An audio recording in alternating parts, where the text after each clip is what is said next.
Assalamualaikum anak-anak, bagaimana kabarmu hari ini? Mudah-mudahan kalian dalam keadaan sehat dan tetap semangat mengikuti pembelajaran. Hari ini kita akan belajar tema 8, lingkungan sahabat kita, subtema 3, usaha pelestarian lingkungan, pembelajaran kedua. Air sangat penting bagi kehidupan kita. Setiap hari kita menggunakan air. Dalam pembelajaran ke-1, kamu telah mengetahui syarat kualitas air bersih. Bagaimana jika kualitas air yang kita gunakan tidak memenuhi standar? Tahukah kamu, jika air yang kita gunakan tidak memenuhi standar, tentu akan memberikan dampak yang tidak baik. Apa saja dampaknya? Untuk mengetahuinya, mari kita jawab beberapa pertanyaan berikut ini. Yang pertama, apa yang terjadi jika kita mencuci baju menggunakan air yang tercampur minyak? Kita biasa mencuci baju menggunakan sabun atau deterjen. Sabun dan deterjen dapat mengikat kotoran dan minyak pada baju, sehingga baju menjadi bersih. Jika air yang digunakan mencuci pakaian tercampur minyak, kita harus menggunakan sabun atau deterjen yang lebih banyak supaya minyak tidak menempel pada baju yang dicuci. Namun, air bercampur minyak tidak dapat digunakan untuk membilas baju yang dicuci karena minyak akan menempel pada baju. Yang kedua, apa yang terjadi jika kita minum air yang tercemar kuman penyebab penyakit? Jika kita minum air tercemar kuman, kita akan sakit perut. Oleh karena itu, sebaiknya kita minum air yang sudah dimasak sampai mendidih dan disimpan dalam wadah tertutup. Pertanyaan yang ketiga, apa yang terjadi pada ikan-ikan di sungai yang menjadi tempat pembuangan limbah cair dari industri? Limbah cair dari industri mengandung zat-zat kimia berbahaya. Jika limbah ini dibuang ke dalam sungai, kehidupan sungai akan terganggu. Ikan dan tumbuhan sungai akan mati. Berdasarkan jawaban tersebut, kita mengetahui bahwa kualitas air mempengaruhi kehidupan di bumi, baik bagi manusia, hewan, maupun tumbuhan. Untuk mengetahui betapa pentingnya air bagi kehidupan di bumi, mari kita baca bacaan berikut ini. Hari Air Sedunia. Hari Air Sedunia atau World Water Day diperingati setiap tanggal 22 Maret. Dengan adanya peringatan Hari Air Sedunia, kita diingatkan bahwa persediaan air bersih semakin berkurang, padahal jumlah penduduk semakin bertambah. Persediaan air bersih semakin berkurang karena cadangan air tanah berkurang. Cadangan air tanah berkurang karena air hujan tidak masuk ke dalam tanah. Sebaliknya, air hujan langsung mengalir ke parit, selokan, lalu ke sungai, dan terus ke laut. Air hujan tidak dapat masuk ke dalam tanah karena tidak ada akar-akar pohon yang dapat menahan air di dalam tanah. Banyak pohon di hutan ditebangi, lahan-lahan hijau berubah menjadi perumahan, perkantoran, dan kawasan industri. Berkurangnya cadangan air tanah mengakibatkan banyak mata air kering. Sumur-sumur gali pun cepat kering pada musim kemarau. Akibatnya, penduduk di daerah pedesaan kesulitan mendapatkan air bersih untuk keperluan sehari-hari.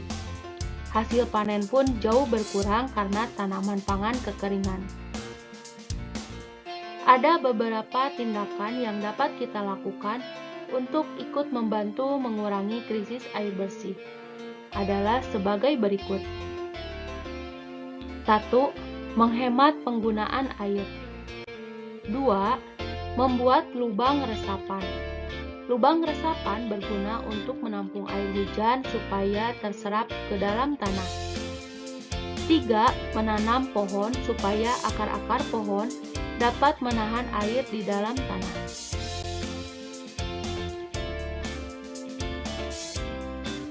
Air sangat diperlukan oleh semua makhluk hidup, termasuk binatang.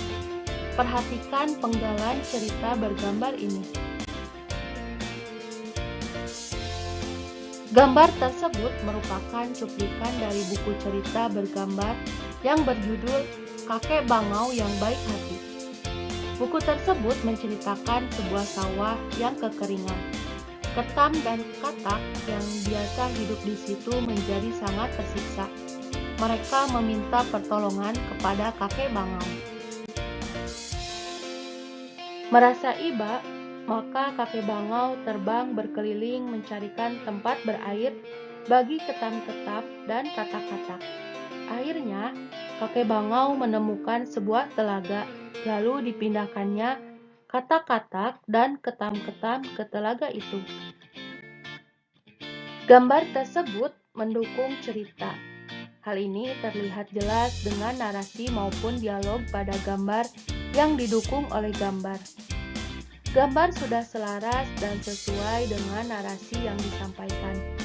Latar dari cerita juga digambarkan dengan baik, yaitu kondisi sawah yang sedang kekeringan.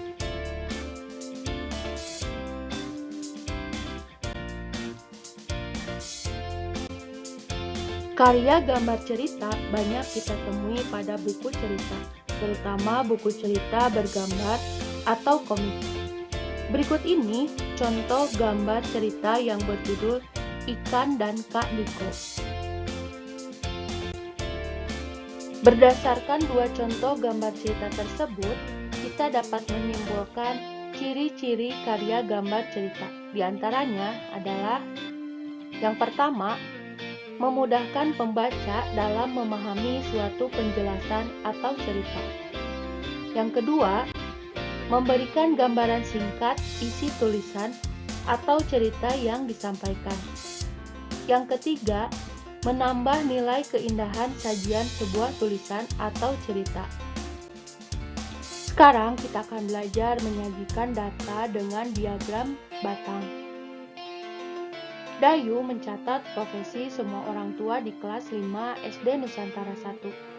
Setelah menanya satu persatu, diperoleh data profesi orang tua kelas 5 SD Nusantara 1 adalah sebagai berikut.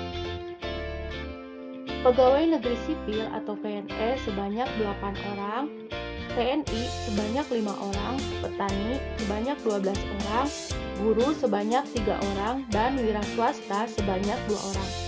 Dari data tersebut, kita akan buat diagram batang.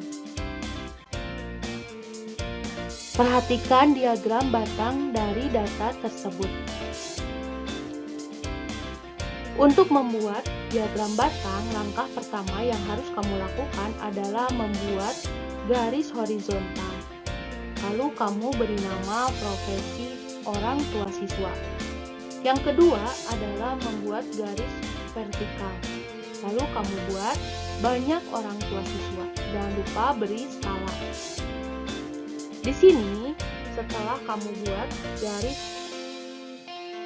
horizontal dan vertikal, kamu masukkan data sesuai dengan data yang diperoleh Dayu. Di sini PNS itu sebanyak 8 orang. Kamu buat diagram batangnya yang PNS dari 0 sampai 8. Lihat di skala yang banyak orang tua siswa. Nah, yang kedua, kamu buat batang TNI sebanyak 5 orang. Ingat, dari batang ke-1 ke batang yang kedua harus diberi jarak. Di sini TNI sebanyak 5 orang, kamu lihat dari skalanya 5. Begitu pula seterusnya. Contoh, tabel berikut adalah data nilai ulangan matematika siswa kelas 5. Dari data tersebut, buatlah diagram batang dari data. Untuk menggambarnya, yang pertama, kamu buat dulu garis horizontal, lalu kamu beri nama nilai. Yang kedua, kamu buat garis vertikal, Lalu kamu beri nama banyak siswa. Di sini skalanya 1 sampai 10.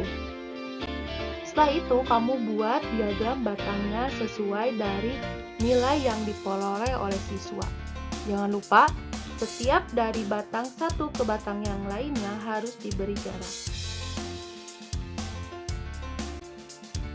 Alhamdulillah, pembelajaran hari ini sudah selesai. Jangan lupa like dan subscribe. Assalamualaikum warahmatullahi wabarakatuh.